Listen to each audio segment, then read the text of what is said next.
Hello everyone! It's me again, Chef Harold po. And of course, syempre, gagawa naman tayo ng isang putahing inyong magugustuhan. Kaya for today's video, ay gagawa naman tayo ng Japanese cuisine. Walang iba kundi fish katsu. Kaya anong palang hinihintay natin? Narito po mga ingredients sa ating gagawing fish katsu.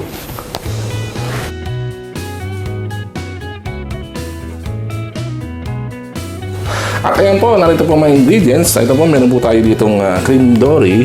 Bali, 300 grams po siya. Bali, hatiin nyo lang po siya sa dalawa. 150 grams po siya. So, ayan po, cream dory. Kung wala lang po kayong cream dory, pwede mo kayong gumamit ng any white meat ng isda, kundi lapu-lapu yan, mga white meat. And then, meron tayong egg. Meron tayong flour.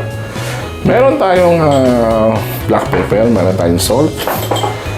Yan. And then, meron tayong breadcrumbs. Yan. Panko breadcrumbs ko ang gamit ko dyan. Made from Japan. Yan. Meron tayong cucumber. Meron tayong salt. Meron tayong pepper. And then, butter. Yan. And then, oil. Gagamitan na lumaya sa pag-fry ng ating cream dory fish katsu. And then, meron tayong tonkatsu sauce. Ito importante. Ito, tonkatsu sauce. Yan. Binili ko rin po dito sa may Japanese store. Yan. Doon lang po nabibili ito sa Japanese store. Yan. So, ano pa hinihintay natin? Tara na, samahan nyo ko. Magluto na tayo. Ayun, tara, simulan na natin at mag-prepare na po tayo. Andito po yung flour natin. Yan. Para yung naging natin siya ng egg. Yan. After ng egg, syempre, lalagyan natin siya ng black pepper. Yan.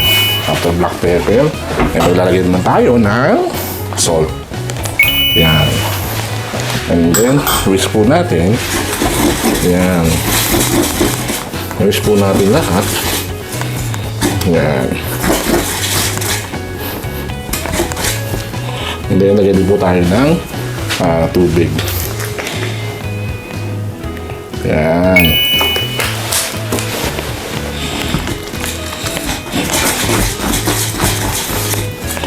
Yan, whisk lang po natin siya. Yan. Kung sa tingin nyo po ay medyo kulang pa rin ng tubig, is add po tayo ng konting tubig. Yan. Kailangan lang po natin manage po natin yung thickness na hinahanap natin sa ating butter. Yan. Yan.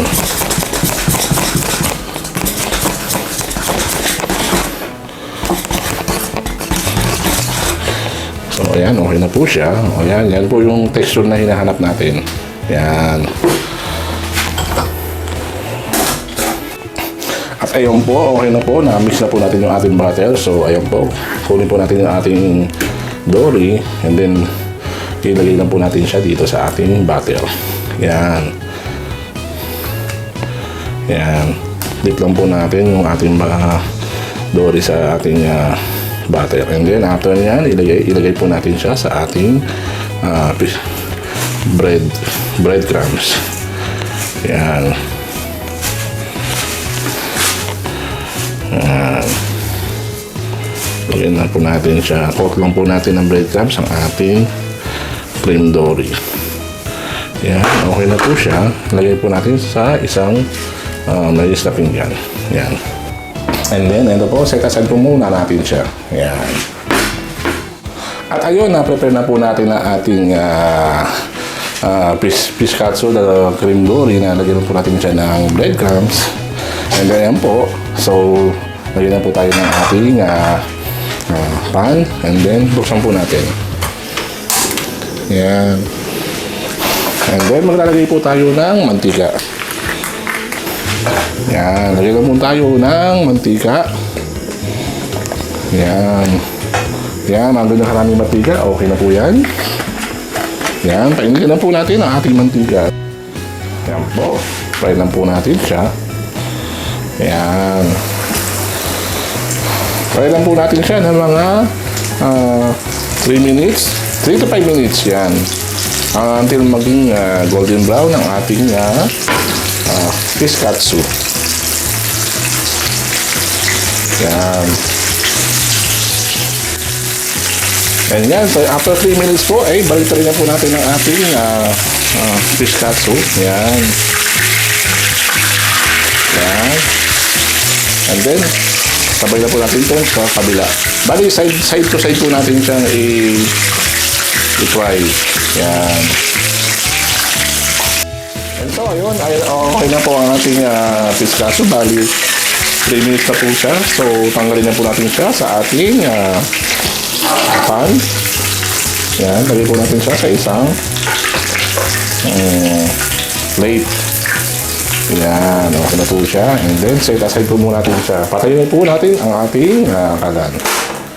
At ayun po mga ka-chubs, natanggal na po natin yung ating pinulitong cream dory fish katsu. So, ngayon naman, ay isosotay natin itong cucumber. Yan, lagay lang po tayo ng 1 tablespoon na. Yan.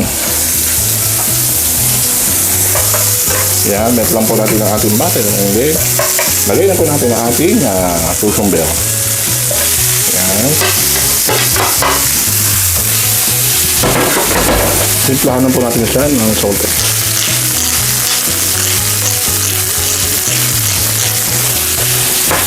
And then, black pepper.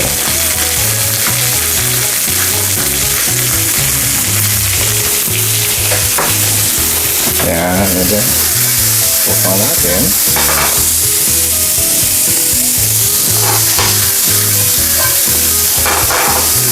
Yan, buksan natin siya ng mga 1 minute.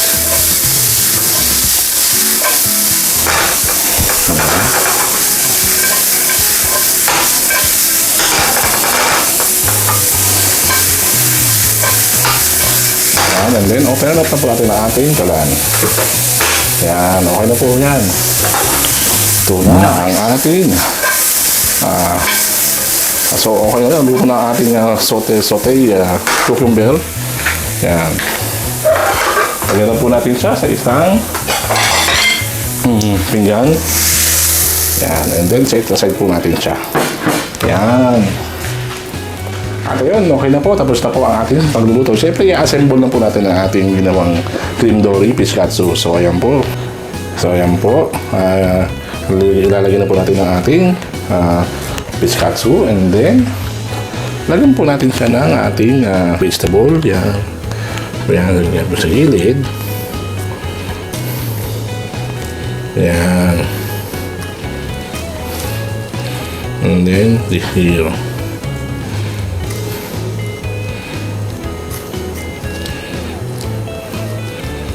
Yan. Nice.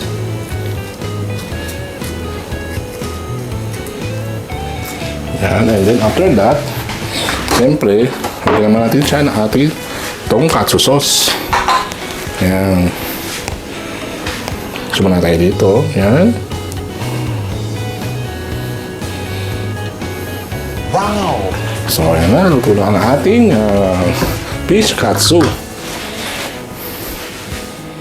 And ayun mga katabs, tapos na po tayong magluto. Siyempre, titimalampon po natin ating ginawang fish katsu. So, ayan po.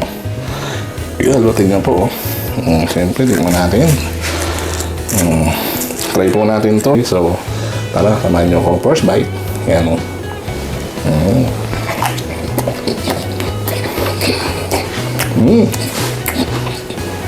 Panalo. Pwede lutuin ito. Pwede pang negosyo. Pwede luto sa bahay. Paulam. Wow!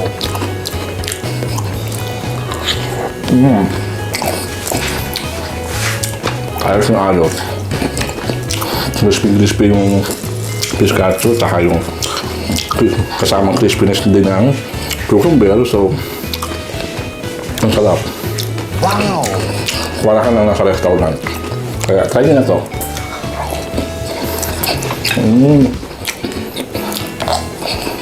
Wow. Sarap. Yun, ayun mga ka-chums. Tapos na po natin natikman ng ating fish katsu. Kaya hanggang susunod po ulit. Bye-bye!